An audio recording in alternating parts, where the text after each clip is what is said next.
Andy Sullivan, Blue Collar Corner. I'm here with Dan Donovan in Staten Island. He's the DA and who's running for re-election.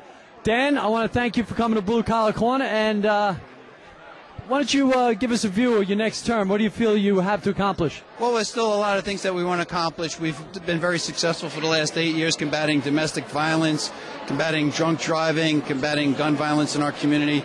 We have a problem with prescription drug abuse in our community, as everybody does in America.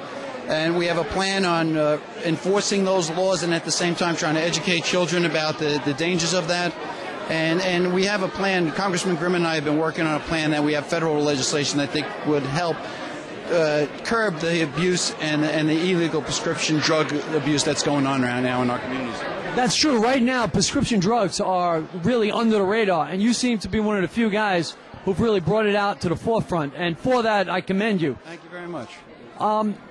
I also find something curious. You get a lot of support from both sides of the aisle. What do you attribute to that, especially in a time now that's so partisanship right now? Well, I think even people look at it. You know, when LaGuardia said there was no Democratic or Republican way to pick up garbage, I guess there's a Democratic or Republican way to fight crime, but I've always run my office in a nonpartisan fashion. I bet you if you asked people in the community of Staten Island, is Donovan a Democrat or a Republican, they wouldn't even know.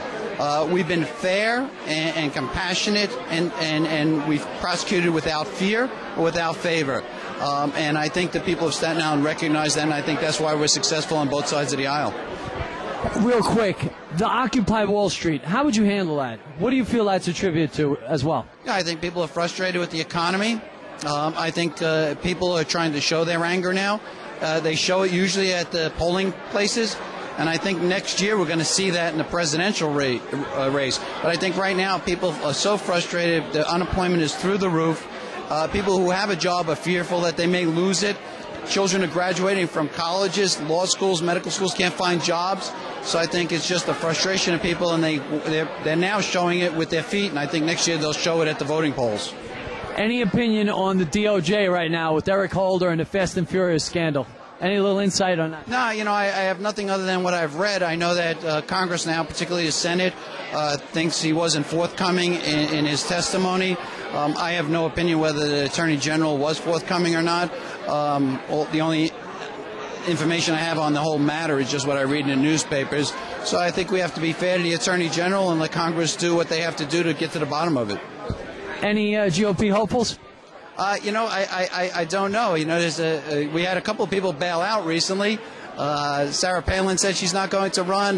My good friend Chris Christie's not going to run. But I think you're going to see Chris Christie on the national ballot someday in the future.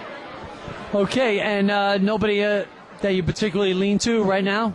We'll wait till the field thins out a little bit. You know, I think everybody's got to have their chance to prove to the voting public, the Republican voting public, that they deserve their support.